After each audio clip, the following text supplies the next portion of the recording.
on 95.3 FM in Windhoek, Desert Radio.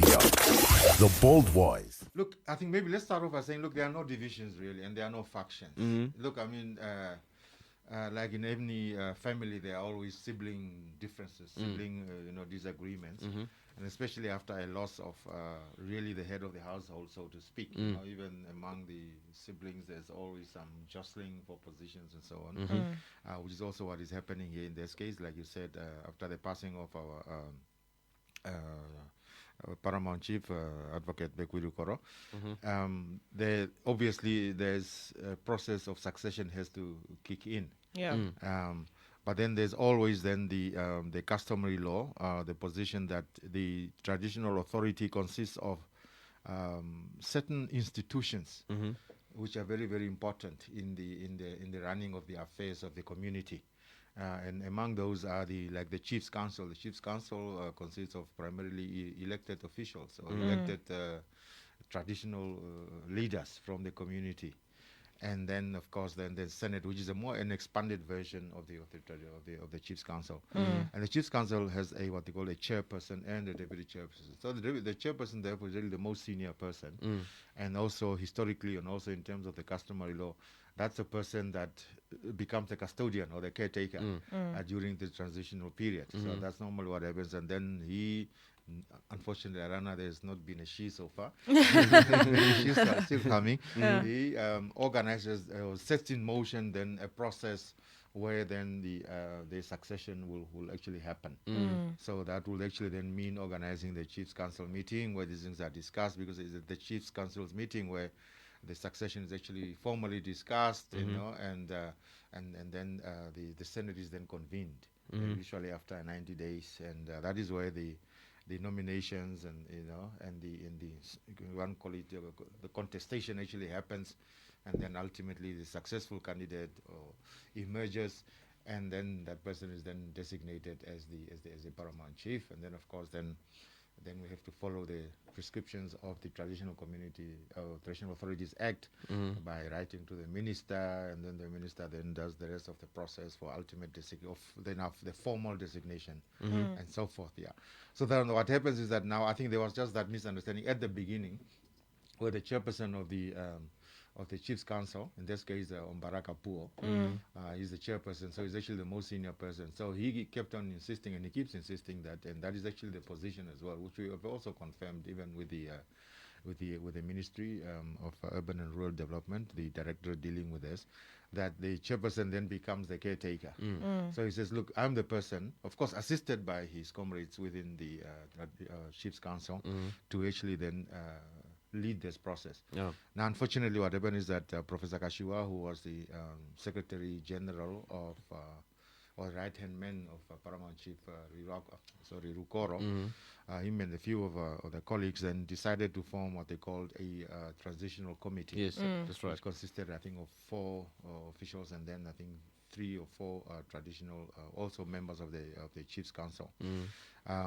So I think at the beginning, then there was this understanding that the transitional committee is a logistics committee to help plan the funeral, because the funeral of a paramount chief, especially among the heroes, it's just like with the Wambos, the whole undertaking. Exactly, 100%. It's the whole undertaking, so we need a committee for that, So that was the understanding even with Chief Kapuo. He thought, no, it's fine. I think he will appreciate an extra help, people helping with the funeral. And then before we know it, this transitional committee then actually evolved or transformed itself into a de facto acting paramount chief. Or arrogated itself. Which if I'm not mistaken, that was the role of Chief Kapuo. Of Marakapuo. He should have been a person. Exactly. They could have assisted him. Right. They could have said, look, Marakapuo, we know this is a very difficult period. We are all going through mourning. We are here at your service. Just like we were doing. I used to be also part of the advisory committee of Barashitambi Rukoro as well. So look, we're at your service here. We can help you. Please. We are at your service. How can we help you? And so on. How do we plan the Chiefs Council? You know what I mean? That was actually the intention. But ultimately, the person who is responsible for this is Mbarakapo. And that's what he kept on reminding. Unfortunately, I think they had other ideas. They kept on pushing, and then we had the funeral. There were also issues there at the time of COVID and so on and so on. So this debacle went on. Barakapoor kept writing letters and say, colleagues, please, let's not move forward. This is not how it should be done. But he went ahead, and then before we know it, they had planned already a Chiefs Council meeting. Without the involvement of Barakapoor. So it was actually just going from bad to worse. Not only do you ignore him, but now even the planning of the Chiefs Council, which is supposed to be convened. Every meeting is convened by the chairperson, unless, of course, the chairperson has reasonable grounds for not doing that. And then, of course, he will inform his colleagues. And then there's a deputy chairperson, So they say, look, colleagues, I'm unable to do that. Maybe I have a funeral or whatever the case, or I'm disabled or whatever, I'm unwell. But that did not happen. So the colleagues then organized this meeting, the Chiefs Council meeting in Onderombapa in Aminois.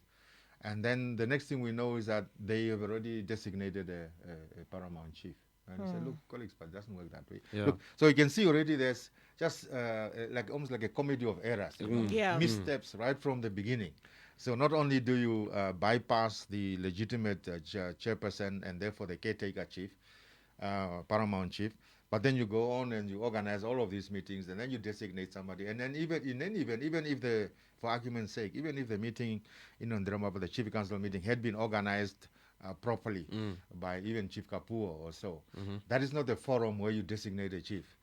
At best, maybe people can start talking about some of the candidates they think in the community that they think are promising, young and aspiring people who could fill that void, And that's the respect for customary law. That's why it's there, and some of it is even codified. Like in this 1991, late Paramount Chief Riruako and the then chairperson of the Chiefs Council, Hoveka, they actually even put it down in writing how succession should happen. And then even in terms of the Traditional Authorities Act, it actually says the customary law must take. That's why I was saying earlier, it's not really a division or a faction. It's more just a little misunderstanding. But that meeting that happened on December 10th was an illegitimate meeting, essentially. Yes, exactly. So you can call it that. I don't like these strong words like that, but you can say you can say it's a meeting that was unprocedural. That was unprocedural in terms of our customary law. It shouldn't have happened, and they shouldn't have designated somebody. But then they already started celebrating that they've now got their own paramount chief, and then I think they realized later that no. When people tell them, look, but you don't do that. You can only do that as the Senate, which is a more expanded version. Then the next thing is that they then are also organizing a Senate now, and that's one that they organized last weekend now. So we said, look, it's almost like a repetition. There really just was the other meeting number 2, really, because the same person, there was not an additional candidate or anything. Normally, they would have more than one candidate that will actually contest, and then they will canvass for votes and things like that, and so forth, and then the next thing. So you can see that, look, it's just one misstep after another, and this is where we are. And then after all these warnings, then Barakapoor said, look, okay, I think looks like if we do not want to come together, and he tried to have discussions, around the fire like good people are, but this did not happen. The colleagues were moving ahead, and so the only option was really to approach the High Court. And that is where we are now. That I think last week Thursday, he approached then the High Court of Namibia to set aside all these, starting from the Committee of 7, as they call it, the Transitional Committee, because that's really where the seed of the missteps was planted. So if you then set aside all of that, then it seems that all these. Look, I think we are hoping that the idea of the court case now will make it dawn on everybody, and we are seeing it now. Many people now, even on social media and so on, who are saying, guys, look, let's get together, And remember also in January, somebody was shot at the commando. You probably heard that, and that person, I think, will actually end up in the ICU, probably still in the ICU now, and the other person who shot is in jail. And people say, look, do we really need to go this far? Over just this and the procedural issue. Why don't we just get together? So there's discussions have been going on, and we are hoping discussions will go on, and that the court case will always be just like a catalyst to say, look, guys, because we're going to be spending so much money, and these court cases never end, So this thing might take another few months, and then whatever the outcome is, the other side may even appeal, and then it's the Supreme Court. That's another. Like the Sambiu, they're probably 7 years down the line now, and I think it's still not being resolved yet, So I think at some point, reality will start to sink in, on both sides, and then people will say, guys, let's just get together and let's just talk this over and let's start all over again. And before he did that, he wrote a letter. Actually, he wanted almost to go on an urgent basis, but we know that Namibian courts and agency, they are not very good bedfellows, Yeah, so the only way is then there's the review application to say this. All he was to say, look, if we could avoid this, because even while the matter is in court, the parties can still reach an out-of-court settlement. And no, since last year, yes. I mean, the embargo was on radio and so on, and even the letters, that came from the lawyers said, look, please don't do that. Before you guys do that, let's resolve these issues first, and so on and so on and so on. But that has not happened. Even then, I personally was involved in some conversations where even some really community members of good standing and who are deemed to be neutral, whose names were actually brought forward as possible mediators, and said, look, guys, let's bring in these guys. Let us, so like Nudo did, I don't know if you remember, there was this faction between, I shouldn't call it faction, but these divisions also with Nudo, and then they had this, what they call Kaina Matri. It was a group of guys, who then brought these guys together, and then they reached some understanding, and then the elections proceeded, and so forth. So the milk is not totally spilled yet, and it's still early days, I mean, there's cases only been there less than a week, and I think they only need to, indicate their intention to oppose, I think around 4th or 5th of April and so on, So and then there's still the process of sharing documents, and so there's still gonna be a long while. So we're hoping that in that process, then but the official reaching out will start now, I think. People will start using emissaries and and so on to say, look, guys, let's just talk. No, Colin, I think Alana, that's an interesting question, and unfortunately, it's all speculation at this stage. I know Honorable Kawekotora, who said that these other group of the other colleagues are driven by their desire or ambition to join the IPC and so on and so on and so on. There's no confirmation about that. But obviously there's some strong motivational force, that are driving them, that is driving them. Because we also want to understand that, but why are you doing it? Nobody says they don't want you, Nobody said we don't want Pasakashua or he's not qualified. No, in fact, personally, he's my age mate also, culturally and so on. And he's a good colleague of mine, So we've got nothing against him personally. All we're saying is that let's just follow the process. And that is, I think, the crux of the matter is that he is not even an elected representative of the OvaHerero people. He's not a chief, he's not anything, but yet he gave himself the powers to become the chairperson of a transitional committee, which, look, if he had given it to one of the senior chiefs, that could have been something different. At least he could have, ameliorated the situation. And then the next thing is that he's then also the sole candidate now also for paramount chief. And so, you know what I mean? So everything reeks of an engineering for self-succession. You know what I'm saying? You don't do that. Normally you would wait in the wings and then other people will come to you and then they will organize that. So there's definitely some kind of strong force, motivation. But at this stage, I'm not going to speculate. I know. I think I have my ideas. But it's unfortunately it's very difficult. It's very difficult to just discipline some people who, even when you write letters, they don't reply. They don't acknowledge even receipt of the letter. That's even just the decent thing to do. So I think it was very clear from the beginning that I think there's our brothers there and sisters.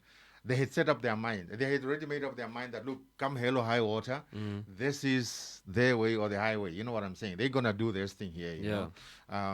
And let Mbaraga Puoma do. He can jump into the lake or something.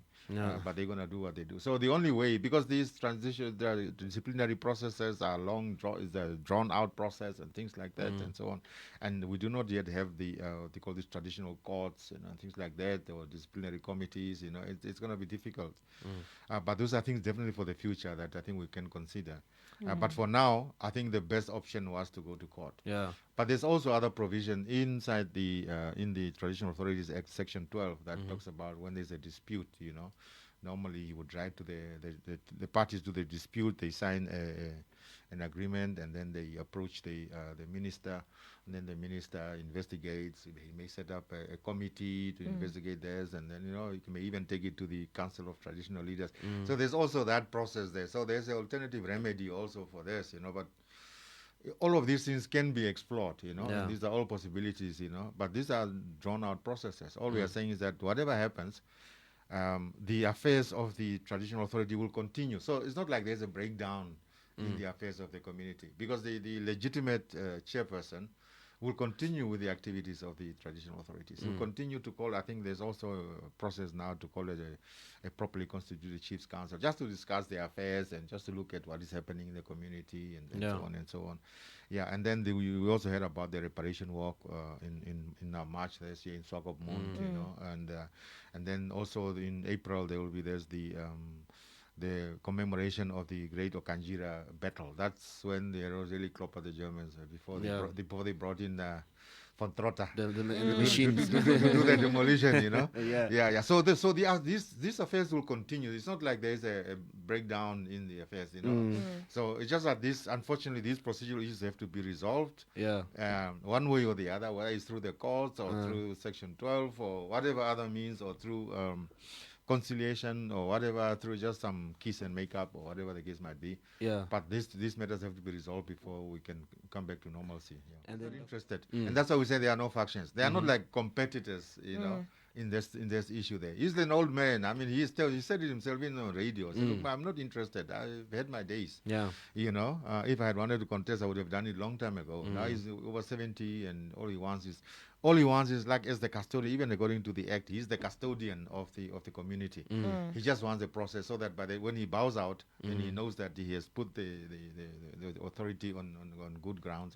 So I think we need to put on record that he's got no ambition whatsoever to contest for the position of paramount chiefs. That is why we don't say there are not two camps, one of Kapo and then another camp of Kashiwa. No. All we're saying is that we are all doing this in the interest of the traditional authority, and we're just helping him to steady the ship. That's all. And we all pray that we'll go the diplomatic route, as you put it, or the amicable route, the amicable route, as we put it there, because that's how he will heal faster afterwards, because the courts, there's always a loser and a winner, and in the end, actually everybody becomes a loser, even though we may have won the court case after 10 years, but by the time after I win 10 years, it will have no meaning. It would have been overtaken by events, So that is why it's important that we go back and just continue. And that's why for Baraka Poi's form, let's proceed. Let's put the train back on track and move on.